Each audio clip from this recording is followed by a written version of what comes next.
You started your seagoing career with the energy company BP before joining the RFA in 1988. What was it that attracted you to such a career and to joining the RFA? Thank you. I've always been attracted to a career at sea, and I had 10 fantastic years with British Petroleum. They were a first-class employer, gave me a superb cadetship and the most fantastic training I could have wished for. Um, they were, however, quite difficult days for the organisation following the Iranian Revolution and the nationalisation of many of their assets. And as they retrenched their position, I was looking for opportunities elsewhere. I was aware of the Royal Fleet Auxiliary and all the exciting ships it offered. I was also very keen to be part of the defence of the nation, which I felt was a worthwhile way to live my life. So in 1988, with a heavy heart, I left BP and moved across to the Royal Fleet Auxiliary. And it was their mix of tankers, ammunition ships, roll-on, roll-off ferries, general cargo that inspired me really to make that move, to make the most of my professional seafaring qualifications.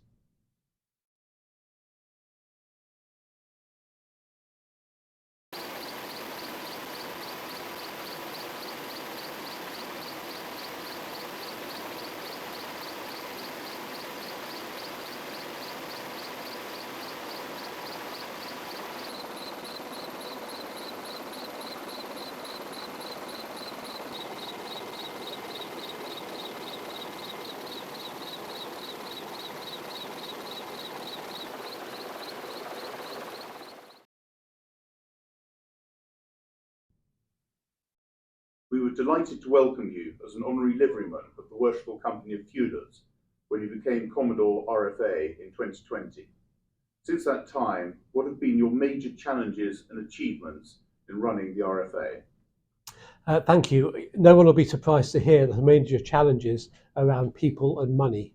In terms of people, recruitment of officer cadets and rating apprentices from school remains strong, but our retention of our very well trained, very well qualified seafarers remains a source of concern against a backdrop of well documented public sector pay issues and competing with the shipping industry emerging from the pandemic as strong as ever and offering very attractive competing careers.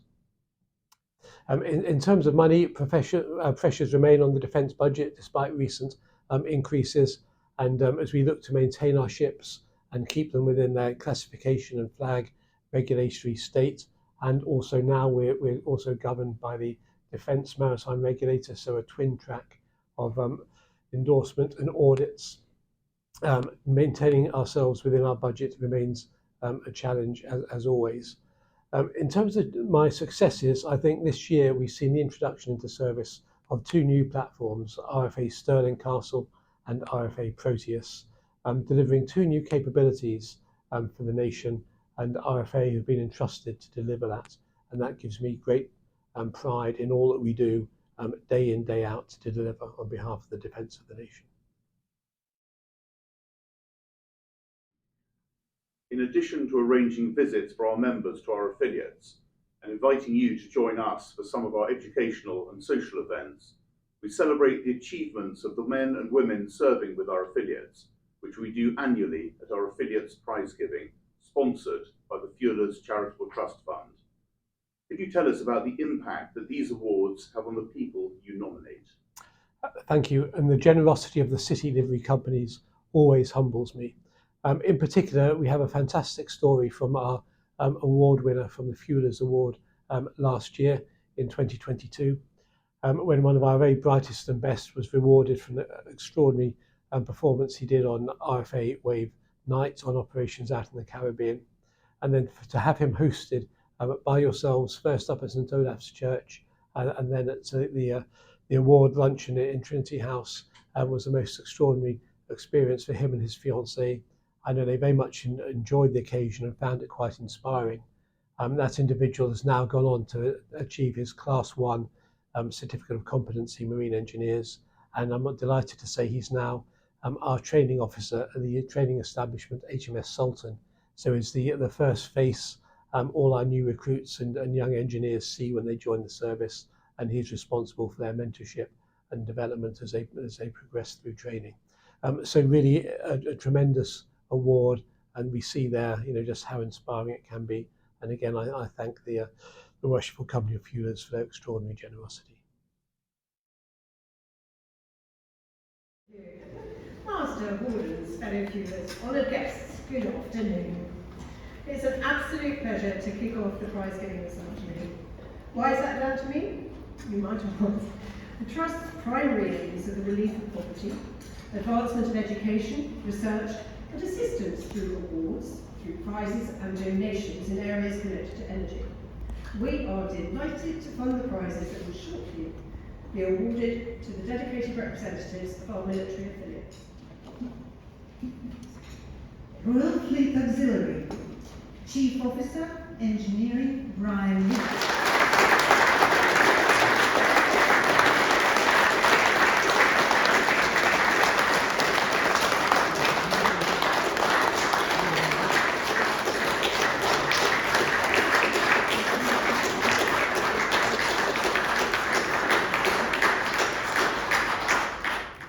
So I was returned from some annual leave, and I received an email from Commodore Eagles wishing to speak to us.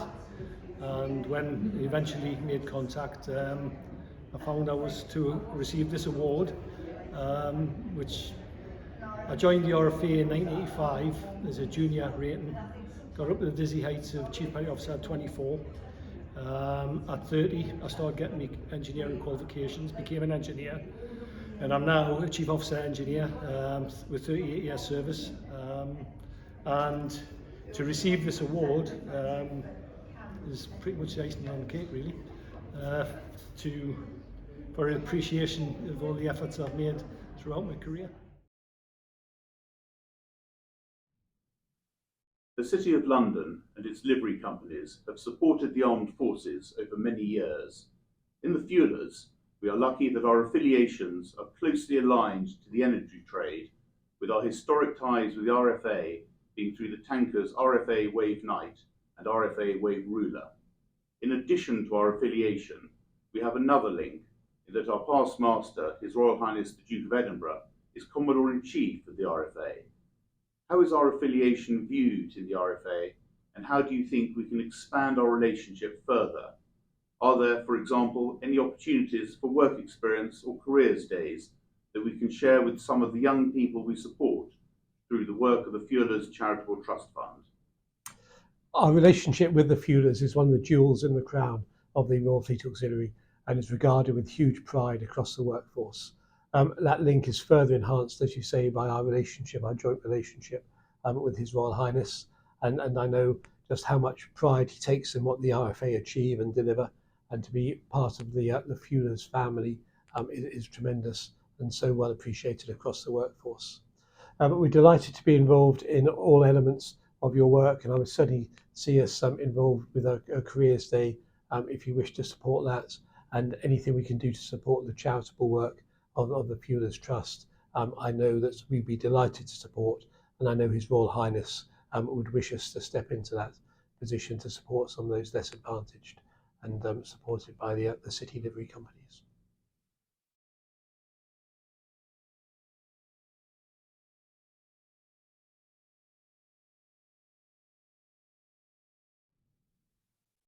Climate change is a hot topic for everyone at the moment, and the Fuelers have recently adopted their own climate action plan.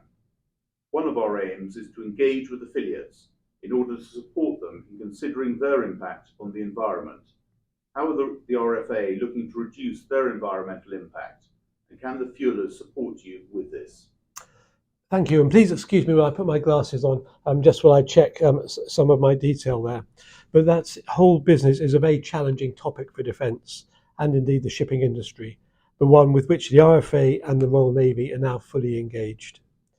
As initial steps, we're now seeking every opportunity to power our ships when they're alongside in port from clean shore electrical supplies, as advocated by Chamber of Shipping best practice. This is in place of running diesel generators with their associated carbon output whilst in port. Our 3 new ships, recently signed on contract by Secretary of State for Defence, are designed with an emphasis on minimising carbon emissions through energy efficient technologies to decrease power consumption, and are also adaptable to further reducing their carbon footprints by using low carbon, non-fossil fuels and future sustainable energy sources.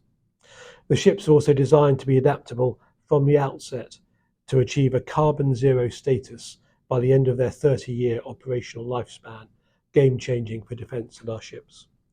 RFA are also seeking every advantage to become more economical through use of hull coatings and hull cleaning in accordance with all environmental regulations. Small initial steps, a long way to go, and RFA are fully engaged with Lloyd's Register and the industry to progress in this area, but we would very much welcome the expertise inherent within the fuelers to support us on this important journey.